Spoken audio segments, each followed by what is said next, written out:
Hi అండి, అందరికీ నమస్కారం. అయితే ఈ పాండమిక్లో ఇంట్లో ఉండి తర్వాత లాక్డౌన్ అయిపోయిన తర్వాత సినిమాలు వస్తున్నాయి, మనం చూస్తున్నాము. కానీ స్ట్రెస్ అయితే ఇంకా ఎటు వెళ్ళినా ఈ మాస్కులు, శానిటైజర్లు అదైతే జీవితంలో పాటైపోయింది. కానీ ఇప్పుడు థియేటర్లో ఆద్యంతో నవ్వించడానికి, ఆరోగ్యాన్ని పెంచడానికి, పోలడంతా ఎంటర్టైన్మెంట్ ఇవ్వడానికి ఒక సినిమా వచ్చేస్తుంది. అమ్మయ్య, థియేటర్కి పర్ఫెక్ట్ సినిమా వచ్చేస్తుంది. అదే 101 జిల్లాల అందగాడు. మరి ఈ 101 జిల్లాల అందగాడు చాలా అంటే ఎత్తైన మనిషి అండి. ఆయన కూర్చున్నా నుంచున్నట్టు ఉంటుంది. మ్యాచ్ చేయడానికి చాలా కష్టపడ్డారు నన్ను ఇప్పుడు. సో మరి ఆయనే శ్రీనివాస్ అవసరాల గారు. సో మల్టీ టాలెంటెడ్, మనకి తెలుసు ఆయన. సో అలాగే ఆయనతో పాటు అందమైన భామ కూడా జతకట్టారు, తనే రుహానీ. సో మరి రుహానీకి ఇప్పటికైనా నిజం తెలిసిందో లేదో నాకైతే తెలీదు. నేను ట్రైలర్లో కొంచెం చూడనట్టు అలా చూశాను. బట్ కంప్లీట్గా September 3కి అయితే ఇది మన ముందుకు వచ్చేస్తుంది. మరి దీని గురించి మాట్లాడడానికి ఇవాళ నాతో పాటు మన శ్రీనివాస్ అవసరాల గారు, రుహానీ ఉన్నారు. కాబట్టి మన ఇంటర్వ్యూ స్టార్ట్ చేద్దాం రండి. హాయ్ అండి. హలో అండి, హౌ యూ? ఐఎమ్ గుడ్ అండి. మీరు ఎలా ఉన్నారు? చాలా బాగున్నా. మీరు చాలా బాగున్నారండి. ఇలా చాలా బాగున్నారండి. ఎలా బాలేను అంటే ఎలా బాలేను అని చెప్పలేను. నేను ఇక్కడ వరకు చూస్తే బాగున్నారు, కొంచెం అలా పైకి లుక్ ఇస్తే కొంచెం నాకు అక్కడ వరకు నా హైట్కి కనిపించదు, కష్టమే.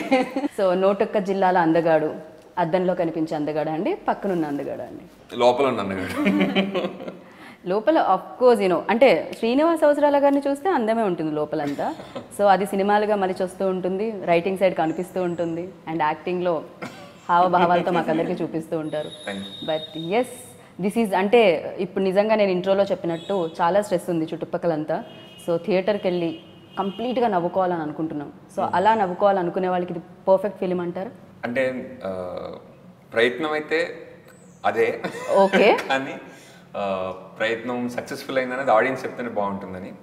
కాకపోతే నవ్వుకోవడం అంతా ఒక ఎత్తు, లైట్ హార్టెడ్నెస్ కూడా ఉంటుంది సినిమా తర్వాత. అంటే ఇది బరువుగా అనిపించే సినిమా కాదు. అంటే ఆ సినిమా థియేటర్లోకి మీరు బరువుగా వచ్చినా కూడా బయటకు వెళ్ళేటప్పుడు తేలిగ్గా వెళ్తారని నా నమ్మకం.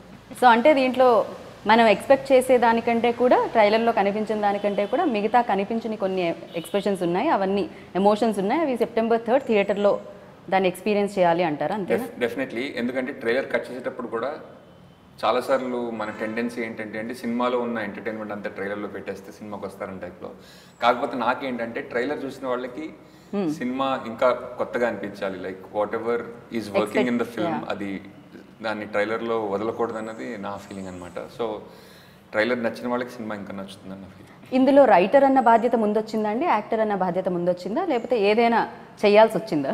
లేదు, యాక్చువల్లీ రెండు ఒకేసారి స్టార్ట్ అయ్యాయి. ఇట్స్ నాట్ సంథింగ్ దట్ నేను రాసి వేరే యాక్టర్ల కోసం వెళ్ళింది కాదు, రెండు ఒకేసారి మొదలైన సినిమా. సో చీలాసావ్ తర్వాత మళ్ళీ మిమ్మల్ని ఇలా కలుసుకోవడం చాలా బాగా అనిపించింది. అది పెళ్లికి రిలేటెడ్, ఇది పెళ్లికి రిలేటెడ్ లా అనిపిస్తుంది. అంటే అది ఇది కాకపోయినా ఆయన పెళ్లి కావాల్సిన, అంటే చేసుకోవడానికి ఏంటంటే అది పజిల్ పూర్తి చేయాలి అంటే అది అంటే సినిమా దాని గురించి కాదు. కాకపోతే దానివల్ల వచ్చే రకరకాల ఎఫెక్ట్స్ వల్ల అదొకటి. Okay, mainly it's about accepting your self, not finding love or anything. It's me physical అంటే బాడీలో మీరు ఎంత కంఫర్టబుల్గా ఉన్నారనే దాని గురించి సినిమా. రైట్. కానీ హిందీలో అయితే ఇలాంటి కాన్సెప్ట్లో ఒక సినిమా చూడడం జరిగింది. దానికి దీనికి ఏమన్నా దూరపు మచ్చుకలు ఏమన్నా ఉన్నాయా? లేవని చెప్పలేనండి. ఎందుకంటే రెండు సినిమాలు లైక్ మీ బాడీలో మీరు కంఫర్టబుల్గా ఉండాలని చెప్పే సినిమాలే. కాకపోతే ఈ సినిమా స్టార్ట్ అయ్యేటప్పటికి ఆ సినిమా ఇంకా రాలా. ఇది యాక్చువల్లీ క్రిష్ గారికి కంచె టైంలో అనుకున్న కథ అనమాట. సో నేను దాని తర్వాత జ్యోత్ చాంద్ తేల్సి వచ్చి ఈ సినిమా ఇప్పుడు చేద్దాం అనుకున్న టైంలో హిందీలో ఒక సినిమా వస్తుందని తెలిసింది. అప్పటికి మా సినిమా ఓపెన్ అయిపోయింది. అండ్ కొన్నాళ్ళు యాక్చువల్లీ హిందీ కన్నా ముందు వద్దామా అన్న రేస్ కూడా జరిగింది. హిందీలోనే రెండుటికి రేస్ జరిగింది. ఆ రెండింటి రేస్లో ఏమైందంటే వాళ్ళు ముందు వాళ్ళు అనుకున్న డేట్ కంటే ఒక 15-20 డేస్ ముందు వచ్చేసారు. సో ఇంకా మేము no use racing with it అని అప్పుడు ఇంకా మా సినిమా పూర్తి అవ్వలే, వదిలేసిన తర్వాత కొద్దిగా లాస్ట్ కరోనా టైంలో ఏప్రిల్లో వద్దాం అనుకుంటున్నాం. మార్చిలో అవుటర్లో బండి ఆగింది, స్టేషన్ అక్కడే కనిపిస్తుంది అన్న టైప్లో అవుటర్లోనే ఆగిపోయాం ఒక 1.5 year మళ్ళీ. ఓకే, కాదు రుహానీ గారిని క్వశ్చన్ అడిగాను, నేను అక్కడే ఆగిపోయాను. నేనైతే పర్వాలేదు, నాకు మీరు మాట్లాడుతూ ఉంటే కంప్లీట్ చేసిన ఫీలింగ్ కలుగుతూ ఉంటుంది. ఎందుకు అంత స్పష్టమైన తెలుగుతో పాటు అంత అందమైన లైన్స్ కూడా వినిపిస్తూ ఉంటాయి. ఏంటంటే దీనికి ఏమైనా సీక్రెట్ ఉందా? నేను పొడవడా మాట్లాడుతూ ఉంటాను, బట్ మీరైతే అంత కామ్గా అంత కూల్గా నెరేట్ చేస్తే అంటే డైరెక్టర్ లోపల రైటర్ ఉండడం వలన ఈవెన్ దో ఇంటర్వ్యూస్లో కూడా బేసికలీ కమ్యూనికేషన్ క్లియర్గా ఉండాలని ప్రయత్నం తప్ప నాకు అంతకన్నా వేరేది ఏం లేదు. రుహాని మీరు దీనికి ఆన్ బోర్డ్ ఎలా రావడం జరిగింది? Actually, we met for some other project, but that couldn't happen. And then one day he messaged me that I'm making a film. I've written a film. So would you be interested in doing that? So call chesaru, narrate chesaru, naku chala baga nachindi. So I said yes. And after reading the script, that was the time when I felt so happy that this is something very interesting, and especially for girls, it's rare that you get to play such nice, beautiful characters, which has a lot of scope to perform. So కాదు, మీరు రాశారు బాగుంది, but మీరే ఎందుకు direction చేయలేదు? వేరే director ఎందుకు అని అంటే ఉంటుంది కదా ఖచ్చితంగా. లేదండి, అంటే so many reasons. Mainly one reason is నేను ఆల్రెడీ ఒక సినిమా సగం డైరెక్ట్ చేసి ఉన్నా. ఫలానా అబ్బాయి ఫలానా అమ్మాయిని ఇండియా యూఎస్లో రెండు చోట్ల షూటింగ్ జరగాలి. కాకపోతే మా వీసా లేట్ అవ్వడం, కొద్దిగా టైం పడుతుంది. కొద్దిగా టైం పడుతుంది అర్థమైంది ఆ సినిమా పూర్తి చేయడానికి. సో కరోనా ముందు ఉండడం కూడా మేబీ అర్థం అయ్యిండొచ్చు. ఇండియా పార్ట్ అయిపోయింది, యుఎస్ పార్ట్ ఇంకా అవ్వకుండా అంటే నేను ఒక సినిమా మధ్యలో ఉండగా ఇంకో సినిమా డైరెక్టింగ్ చేయాలని నాకు అంటే so many ethical it's not right అని కూడా అనిపించింది. ఎందుకంటే లైక్ ఎస్పెషలీ ఇదివరకంటే ఒకేసారి 4 సినిమాలు ఫ్లోర్లో ఉండే వాళ్ళ జరుగుతుండేవి. కానీ ఇప్పుడు లాస్ట్ సినిమా మార్కెట్, ఈ సినిమా మార్కెట్ అని ఆ క్యాల్కులేషన్స్ కూడా ఉంటాయి. I don't want to disturb that. And also like ఎందుకు చెయ్యక్కర్లే రాశాను. అండ్ ఫ్యూచర్లో కూడా actually I'm writing one more thing. దానికి కూడా వేరే డైరెక్టరే ఉన్నారు అనమాట. అండ్ ఆ ప్రాసెస్ కూడా నేను చాలా ఎంజాయ్ చేస్తున్నాను, just like being a writer. Okay, అంటే డే 1 నుంచి మీరు రాసినప్పటి నుంచి ఆయనే అనుకున్నారా? డైరెక్టర్ ట్రావెల్ అవుతూ ఉన్నారా ఈ స్క్రిప్ట్తో? లేకపోతే ఫస్ట్లో ఐడియా వచ్చినప్పుడు అడిగాను ఆయన్ని, ఆయన చేస్తానన్నారు. ఆ తర్వాత మళ్ళీ స్క్రిప్ట్ అయిన తర్వాతే అడిగా, బికాస్ నాకు I wanted to finish what ever I wanted to say first before. Okay, మీరు ఆయనకి నరేషన్ ఇచ్చారు అయిపోయిన తర్వాత? మామూలుగా యూజువల్లీ డైరెక్టర్స్ వచ్చి యాక్టర్స్కి నరేట్ చేయడం జరుగుతుంది సినిమా కంప్లీట్ అయిపోయిన తర్వాత. లేదు, he was my associate for my previous films as well. So narration కంటే కూడా డిస్కషన్స్ అవన్నీ జరుగుతూ ఉండేవి. It's not just one narration, ఇది నరేషన్ అని కాకుండా లైక్ ఆ తర్వాత సినిమా ఓకే అయిన తర్వాత బేసికలీ ఒక 20 days రీరైట్స్ జరుగుతాయి కదా, అప్పుడు కూడా like we discussed everything together. And after he came on board second డ్రాఫ్ట్కి. ఓకే, కానీ ఇన్ని బాధ్యతలు మేనేజ్ చేయడానికి కొంచెం ఏమన్నా కష్టమవుతుంటుందా అండి? టైం సరిపోకపోవడం, ఓ పక్క రాయడం, ఇంకో పక్క నటించడం, ఇంకో పక్క ఇలా యాంకర్లు లేట్ అయితే ప్రమోట్ చేయడం. ఒకప్పుడు అయ్యేది కాదండి, బట్ ఇప్పుడు అవుతుంది. But I think that is also good thing, because ఏదైతే బలంగా చేయాలనిపిస్తుందో అదే చేయడానికి ఎక్కువ అవకాశం ఉంటుంది. ఇప్పుడు ఏది బలంగా చేయాలనుకుంటారు? డైరెక్షనా, రైటింగా, యాక్టింగా? అంటే క్రాఫ్ట్స్ కాదండి, అంటే ఈ సినిమా చెయ్యాలి అని బలంగా అనిపిస్తుంది కదా, ఈ కథ మనం అంటే మన ఇప్పుడు ఒక వెబ్ సిరీస్లో ఆఫర్ వచ్చింది, యాక్టింగ్ ఆఫర్. నాకు స్ట్రాంగ్గా అది చేయాలనిపించింది. ఓకే, ఇదివరకు అంటే టైం ఉన్నప్పుడు కొన్నిసార్లు మన చాయిస్ కూడా అంత లేనప్పుడు చేస్తే, ఇప్పుడు రియల్లీ పిక్ అండ్ చూస్. ఒకవేళ మంచి యాక్టింగ్ ఆపర్చునిటీ లేకపోతే there are some things that I'm writing. So టైంని కొంచెం కేర్ఫుల్గా యూటిలైజ్. సో పాండమిక్ బాగా యూజ్ అయినట్టుంది అయితే. పాండమిక్లో నయా పైసా పని జరగలే. రైటర్స్కి ఎక్కువగా పని జరిగిందని విన్నానండి నేను. ఖాళీగా ఉండడం వల్ల చాలా చాలా స్టోరీలు వచ్చేసాయని. అలా ఏం లేదు, మరి ఏం చేశారు? నేను చావనని ధీమాతో కొన్నాళ్ళు బతికాను. ఆ తర్వాత నేను చస్తానేమో అని భయంతో కొన్నాళ్ళు బతికాను. అసలు చస్తే ఏమవుతుందో అనే ఆలోచనతో ఇంకొన్నాళ్ళు బతికాను. సో పాండమిక్ అంతా అలాగే గడిచిపోయింది. ఈ ఆన్సర్ అర్థం చేసుకునే లోపు నేను చచ్చేటట్టున్నాను. నిజంగానేలేండి, భయంగా అయితే బతకాల్సి వస్తుంది ఖచ్చితంగా. భయం అని కాదు, అంటే everything that we take for granted. ఇంట్లో అన్నం దగ్గర నుంచి పొద్దున్నే లేస్తే నేను ఇది తిన్ను అది తిన్ను అని అలా ఉంటుంది లైఫ్. సడన్గా కూరలు అపార్ట్మెంట్లో అందరికీ ఫ్రైడే 3 వస్తాయి, కింద నుంచోండి, ఒక 10 అడుగుల దూరంలో నుంచోండి అనగానే వాడు తెచ్చి కూరలు పెడతాడు. అది వీక్లీ బడ్జెట్ వేసుకుని ఈ రోజు ఇది అన్న టైప్లో ఉండాలి. అక్కడి నుంచి ఫస్ట్లో అయితే యాక్చువల్లీ మాస్కులు కూడా ఉండేవి కాదు. లైక్ ఎవరినన్నా మాస్కులు అడిగితే మీకు సాయంత్రం ఒక 2 తెచ్చిస్తాను, బాల్కనీ దగ్గర నుంచి అంటారు. రారు టైంకి ఏవి మాస్కులు అంటే కింద రేపు వస్తాయని. ఆ తర్వాత మెల్లిమెల్లిగా things started improving. So very interesting time. కాదు మామూలుగా అయితే టెన్షన్ వచ్చినప్పుడు కొంచెం ప్రశాంతంగా గట్టిగా ఊపిరి పీల్చుకోండి అంటారు. ఇప్పుడు అది కూడా లేదు. నలుగురు ఉంటే ఊపిరి పీల్చుకోవడానికి లేదు, జీవితం అలా అయిపోయింది. But yes, Ruhani like acting course అది చేసి పర్ఫెక్షన్ వచ్చిన తర్వాతే మీరు ఇండస్ట్రీలోకి వచ్చారు అని. I won't say I am, I am perfect, but yeah, at least Acting. I no, I can't say that I'm perfect, but yeah, I'm still learning. So yeah, but my focus was to just improve my skills, and I know Right. about the characters and how to approach the characters. So I wanted to know all of that. Right. So that's why I took some workshops and yeah. అంటే నోటొక్క జిల్లాల అందగాడు అని title ఎవరికండి ముందొచ్చింది? చాలా మంచి కదా, చాలా మంచి కదా. ఏమండి 2 సార్లు ఎందుకు రాశారండి? చాలా మంది కదా, చాలా మంది, చాలా మంది కదా. ఓకే, నా తెలుగు ఇంత వీక్ అని నాకు ఇప్పుడే అర్థమైంది. అంటే ఫస్ట్ ఒక 4-5 ఆప్షన్స్ అనుకున్నాను టైటిల్ నేనే, కానీ నా ఫేవరెట్ టైటిల్ మాత్రం ఇది కాదు. నేను వేరేదేదో సంథింగ్. ఏం టైటిల్ అనుకున్నారు మీరు ఫస్ట్ ఫేవరెట్ది? వద్దులేండి, అది మళ్ళీ నెక్స్ట్ సినిమాకి పెట్టాను. ఓకే, అలా అయితే కాకపోతే నిజంగా క్రిష్ గారు పిక్ చేశారు ఈ టైటిల్. నేను అదంటే లేదు లేదు ఇది బాగుంది ఇది బాగుందని కొన్నాళ్ళు మేము ఇద్దరం డిసగ్రీ అయిన తర్వాత ఆయన చెప్పారు ఇది బాగుంది అంటే ఇట్ లైక్ మోర్ క్యాచీ అంటే నాకు కూడా అనిపించింది. బట్ ఆల్రెడీ నాకు అనిపించింది దానికోసం ఎందుకు అనిపించింది దానికోసం ఫైట్ చేస్తే వేరే పాయింట్ ఆఫ్ వ్యూ ఏమో వస్తుందన్న టైప్లో ఒక నెల రోజులు ఫైట్ చేసి వదిలేశారు. బట్ లక్కీలీ ఇట్స్ అంటే నాకు ఇప్పుడు అనిపిస్తుంది దట్ డెఫినెట్గా ఇదే జనాల్లోకి తొందరగా వెళ్ళే టైటిల్ అని. చాలా తొందరగా వెళ్ళిపోయింది టైటిల్, ఆల్రెడీ వెళ్ళే కాదు. ఎప్పుడైతే మీరు ఒక వీడియో చేశారో అది నిజం అనుకొని నమ్మేశారు, మమ్మల్ని అందరినీ మీరు మోసం చేశారు. సో చాలా మందిని అమ్మో నిజమా ఇది అనుకునేలా కూడా చేశారు అమ్మాయిల్ని. సో అది అంతలా అంటే యాక్టింగ్ స్కిల్స్ అంటారు అంతేనా? ఏదైనా కాంట్రవర్సీస్ కానీ ప్రాంక్స్ కానీ చేసి సినిమా ప్రమోట్ చేయాలని నాకు ఎప్పుడు ఇష్టం ఉండేది కాదు. నేను అదే అనుకున్నాను మీ నుంచి ఆ వీడియో రాగానే. అవును, కాకపోతే నాకు ఈ సినిమాకి అది కరెక్ట్ అనిపించింది. ఎందుకంటే లైక్ వీడియో రిలీజ్ చేసిన తర్వాత జనాల రియాక్షన్ అంటే తెలిసిపోయిందిలే అని కొంతమంది చాలా డిస్రెస్పెక్ట్ఫుల్గా మాట్లాడారు, ఇప్పటికీ మాట్లాడుతున్నారు. అండ్ ఈ సినిమా కూడా అడ్రస్ చేసేది ఆ విషయమే కాబట్టి ఈ సినిమాకి నాకు అది correct way of getting in to people అనిపించింది.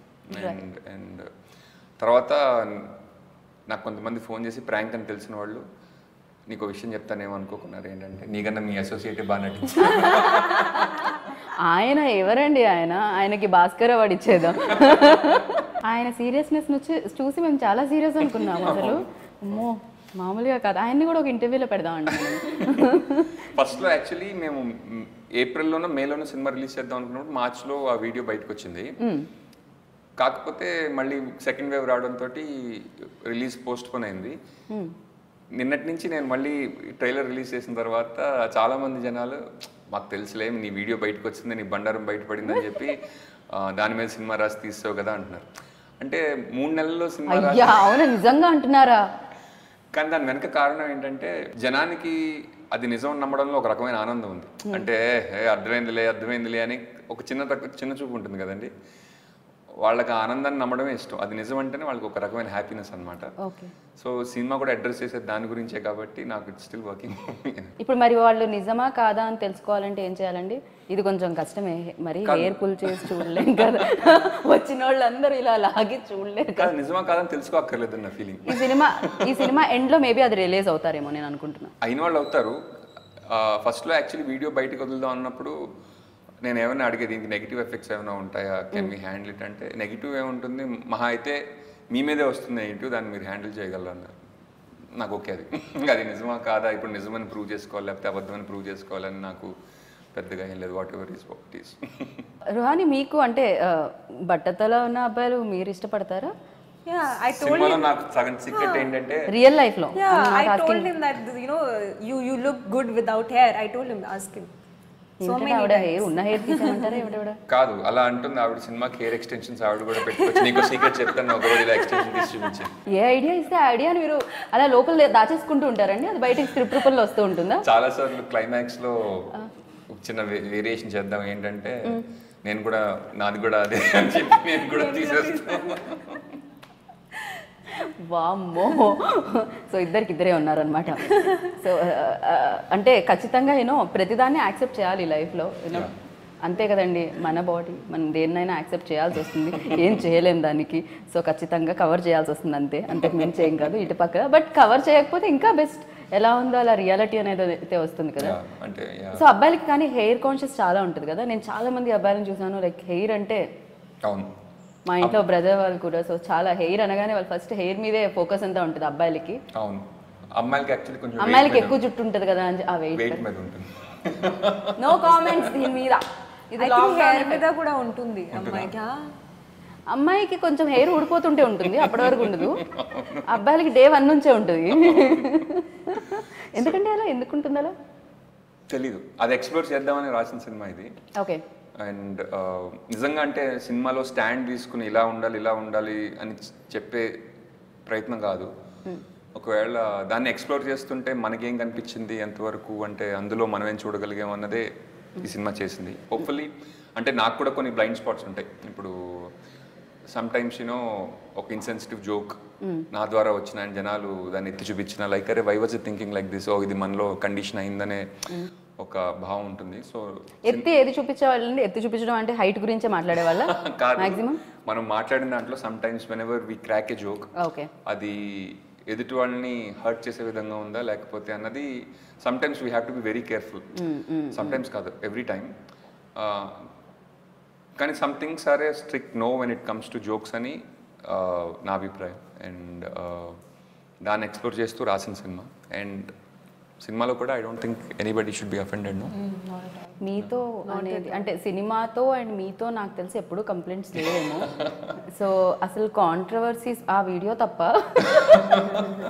ఇవాళ వరకు నేనేమి శ్రీనివాస్ అవసరాల గారు అని కొడితే లైక్ మంచిగా జోవచ్చు ఇలాంటివే వినిపిస్తూ ఉంటాయి మాకు. ఊహలు గుసగుసలాడే అని, అంటే మనుషులు అయితే గుసగుసలాడరు మీ గురించి. సో బట్ నేను ఒక సినిమా చేసినప్పుడు జనాలు యాక్చువల్లీ కొంత హర్ట్ అయ్యారు. ఏ సినిమా? నిన్న ట్రైలర్ రిలీజ్ అయితే ఒక అతను ఆ సినిమాకి నేను పేరెంట్స్తో వెళ్ళాను, చాలా నష్టపోయాను, ఇప్పుడు ఈ సినిమాకి నేను ఎందుకు వెళ్ళాలంటున్నాడు. నువ్వు ఆ సినిమా పోస్టర్ చూస్తున్నావు, ట్రైలర్ చూస్తున్నావు, అన్నీ చూస్తున్నావు, సినిమాకి నువ్వు పేరెంట్స్తో వెళ్ళిపోయి మళ్ళీ ఈ సినిమాకి కూడా పోస్టర్లు చూస్తున్నావు. అంటే basic minimum judgement what that film is about. And నా యాక్టర్ కింద నేను అన్నీ చేస్తాను, ఇట్స్ నాట్ లైక్. అంతే కదా కదండి. మీతో ఇన్ని రోజులు వర్క్ చేసిన తర్వాత ఈ పాటికి రుహానికి కంప్లీట్ తెలుగు వచ్చేయాలి కదా. అడగండి ప్లీజ్. అడుగుతాను నేను, అడగొద్దు అనేది నేను అడుగుతాను. వచ్చి కానీ మాట్లాడడానికి కొంచెం కష్టం అండి. ఇంత బాగా మాట్లాడారు మీరు. లేదు ఇప్పుడే వెంటనే ఇమ్మీడియట్గా ఇప్పటి నుంచే స్టార్ట్ చేసేయాలి. సో ఇలా యాక్టరే కాకుండా రైటర్తో డైరెక్టర్తో వర్క్ చేస్తే ఎలా అనిపించింది మీకు? He's been an amazing co-actor. I mean, he helped me a lot with with how to approach the character. So he actually was very patient because I had a lot of questions. So I would disagree on something and then he made sure that he clarify everything. And how will she react or something. So I also sometimes I would say no, she will not react, she will not respond to respond in a certain way. So then he would he would tell me no, this is what I have in mind. So yeah, we had discussions how would she feel. Okay. So తను కూడా first like ఈ నోటొక్క జిల్లాల అందగాడుకి ఈ అందమైన అమ్మాయి అయితేనే correct అని ఎప్పుడు అనిపించింది? ఏమండి లోపల నవ్వుకోపోతే బయటికి చెప్తే నేను కూడా నవ్వుతాను. చెప్తున్నా, కథ రాసేటప్పుడు నన్ను వేరే సినిమా ఒకటి వచ్చింది, అది చూడమని చెప్పారు. కథ రాసిన తర్వాత అది చూసిన తర్వాత ఆ సినిమాలో ఏం జరిగిందంటే, తను అందంగా లేదనుకున్న ఒక అబ్బాయి ట్రెడిషనల్లీ అందంగా లేని ఒక అమ్మాయిని పెళ్లి చేసుకోవాల్సి వస్తుంది. అండ్ లాస్ట్లో సినిమాలో యాక్సెప్టెన్స్ ఏంటంటే, నేనే అందంగా లేనప్పుడు ఆ అమ్మాయి అందాన్ని నేను ఎందుకు జడ్జ్ చేయాలన్న టైప్లో ఒక రకమైన అండర్స్టాండింగ్ వచ్చినట్టు అనిపించినప్పుడు నాకు ఎందుకో నాకు అది పర్పసే డిఫీట్ అయిపోయింది అనిపించింది. ఎందుకంటే లైక్ ఒక రకమైన బేరం కుదుర్చుకున్నట్టుంది తప్ప అందులో ఎక్కడ యాక్సెప్టెన్స్ ఉందని అనిపించలేదు నాకు. సో ఈ సినిమా రాసేటప్పుడు also it is about accepting your own physical body. I thought it is important to have somebody who looks good, who accepts beauty as it is. అంటే జనరల్గా మనం మన దృష్టిలో మనం అందంగా లేము కాబట్టి వేరే వాళ్ళు అందాన్ని చూడడం అనేది సినిమా పర్పస్ కాదనిపించింది నాకు. That's the reason we had Ruhani. Okay okay. So music director అంటే హార్ట్ అనగానే మ్యూజిక్ డైరెక్టర్ కూడా గుర్తొచ్చారు, ఎందుకంటే ఖచ్చితంగా ఒక సినిమాకి హార్ట్ లాంటిది మ్యూజిక్ కూడా. సో కార్తీ గురించి సాధారణంగా లైక్ వెనెవర్ ఒక ఫిల్మ్ చేసేటప్పుడు క్యాస్ట్ అండ్ క్రూని కథకు ఒప్పించడం ఒక ఎత్తు అయితే, ఆ కథ వాళ్ళు ఎంత కనెక్ట్ అవుతారన్నది చాలా ఇంపార్టెంట్. దానికి చాలా మనం టైం స్పెండ్ చేసి దాని గురించి మాట్లాడుతూ చాలా జరగాలి.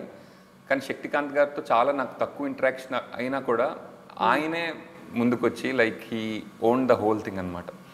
ఇప్పటికీ నాకు ఆయన ఐ లవ్ ది స్టోరీ అని చెప్తుంటారు. అంత సొంత ప్రాజెక్ట్లో ఆయన ఫీల్ అయ్యి మ్యూజిక్ ఇచ్చినందుకు నాకు చాలా అంటే ఈజ్ వండర్ఫుల్ హ్యూమన్ బీయింగ్. నాకు నిజంగా అంటే ఆ openness to understanding people and understanding where they are coming from నాకు ఫస్ట్ మీటింగ్లోనే అనిపించింది అది. అండ్ ఈ సినిమాకి చాలా మంచి మ్యూజిక్ కూడా ఇచ్చారు. అండ్ మ్యూజిక్ గురించి మాట్లాడడం అన్నా ఆర్కిటెక్చర్ గురించి డ్యాన్స్ చేయడం అన్నా ఒకటే, ఎందుకంటే మ్యూజిక్ వింటే సరిపోయింది.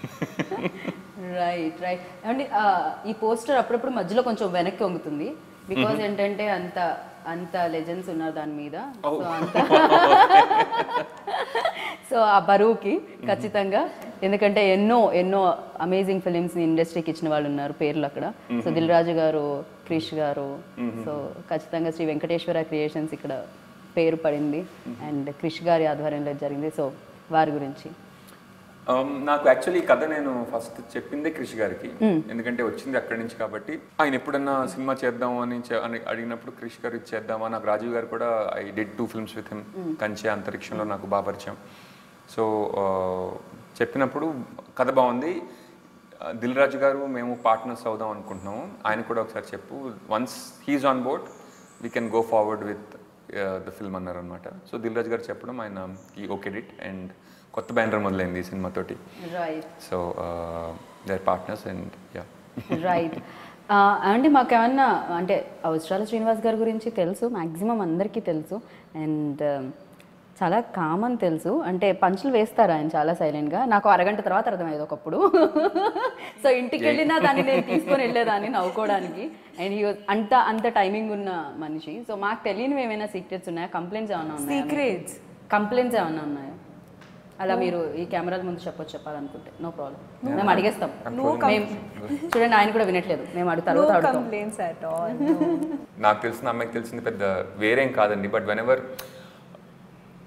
నాకు 90% of acting is actually understanding the character అనే ఇది వస్తుంది. Like we use to speak a lot.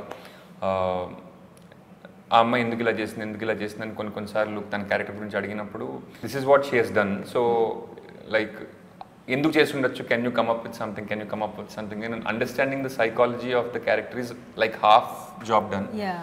And ఈ సినిమా అయిపోయిన తర్వాత కూడా ఐ థింక్ ఆ అమ్మాయి చేసే నెక్స్ట్ సినిమా గురించి, నేను చేసే నెక్స్ట్ సినిమా గురించి లైక్ కథల గురించే మాట్లాడుకోవడం. There is no technique at all. It's actually understanding the characters that we're doing. అది చాలా ఇందాక క్వశ్చన్స్ అడిగేది అని చెప్పారు కదా మీరు. So understanding comes from questioning only. ఎందుకంటే కొన్నిసార్లు రైటర్ కూడా రాసేసి ఉండొచ్చు బ్లైండ్గా, అది దాన్ని నిజం ఎలా చేయాలి అన్నది ఆ క్యారెక్టర్ సైకాలజీ యాక్టర్కి అర్థమైతేనే వస్తుంది. అంతే కదా, దాని బ్యాక్ స్టోరీ కూడా అంతో ఇంతో ఓకే చేస్తుంది అని తను అడిగింది అంటున్నా నేను. తను ఓన్ చేసుకొని ఆ క్యారెక్టర్ని తను అడగడం అంటే గ్రేట్ కదా. సో ఎస్, ఫస్ట్ మిమ్మల్ని మీరు ఇలా చూసుకున్నప్పుడు లుక్లో ఫస్ట్ టైం డెఫినెట్గా కెమెరాలోనో అద్దంలోనో చూసుకున్నప్పుడు మీ రియాక్షన్ ఎలా ఉండింది? నిజంగా చెప్పండి, మీరు లోపల అనిపించింది. నేను ఫస్ట్ దిల్ రాజు గారికి కట్ చెప్పినప్పుడు మేకప్ ఏం చేద్దాం అనుకుంటున్నాం అని అడిగారు ఆయన. నేను ఐ యూజ్ ఎ ప్రాస్థెటిక్ అన్నాను. ప్రాస్థెటిక్ అంటే ఒకటి చాలా టైం పడుతుంది, ప్లస్ దాంతో it doesn't look natural, I think you should shave అన్నారు. నాకు షేవ్ అయినా ఇప్పుడు ఒక్క సినిమా కోసం షేవ్ చేసి అది కూడా సగం చేయాలి. I want to try prosthetic అనే డిసైడ్ అయ్యి first. I don't want to shave అనే టైప్లో డిసైడ్ అయ్యాను. కాకపోతే తర్వాత ప్రాస్థెటిక్ మ్యాచ్ కాకపోతే సరే షేవ్ చేసేద్దాం తొందరగా, ఈ బట్టతల పోర్షన్స్ ఏవైతేనే ఫస్ట్ షూట్ చేసేస్తే మెల్లిగా జుట్టు వచ్చే సినిమా అయిపోయే లోపల జుట్టు న్యాచురల్గా వచ్చేస్తుంది, అదర్ ఫిల్మ్స్ కూడా కంటిన్యూటీ ఇష్యూస్ లేకుండా ఉంటుందని టైప్లో షేవ్ చేశాను. షేవ్ చేసిన తర్వాత స్కెడ్యూలింగ్ అటు ఇటు అవడంతో లాస్ట్ దాకా బట్టతల ఉంచుకోవాల్సి వచ్చింది. అండ్ మధ్యలో కరోనా వచ్చింది. అప్పుడు ఇంకా సినిమా 80% అయ్యింది ఓకే. అండ్ ఇంకా మిగిలిపోయింది. సో ఆ 1.5 year యాక్చువల్లీ మధ్యలో ఒక ఫోటోషూట్ ఒకటి జరిగితే దానికి షేవ్ చేసి ఒక 1 year 1.5 year పైనే. సో ఫస్ట్లో కొంచెం దాచుకుని తిరుగుతుంటే ఒకసారి ఇంట్లో ఉన్నప్పుడు కొరియర్ వచ్చింది ఏదో నాకు గుర్తు లేకుండా. తలుపు ఓపెన్ చేశాను. తలుపు ఓపెన్ చేయగానే ఇట్లా అంటే నాకు ఓ గాడ్ అయిపోయింది అనుకున్నాను. So it was funny actually. చిన్న ట్రైలర్ రిలీజ్ అయింది, కొంతసేపే ఉంటుంది, కానీ కొంచెం సేపు ఉన్న ట్రైలర్లో మీ ఎక్స్ప్రెషన్స్ ఎప్పటికీ ఉండేలా ఉన్నాయి. సో చాలా చాలా చాలా బాగుంది. ఒక యాక్టర్ బాగా చేస్తే ఎంత బాగా అనిపిస్తుందో చూసే ఆడియన్స్కి ఆ చిన్న జలక్లో తెలిసింది. And 3rd of September I wish ఈ సినిమా చాలా మందికి నచ్చేయాలి, ఈ అందగాడు చాలా మందికి నచ్చేయాలి, ఈ అందగాడిని చాలా మంది మెచ్చేయాలని మనస్ఫూర్తిగా కోరుకుంటున్నాను. Thank you.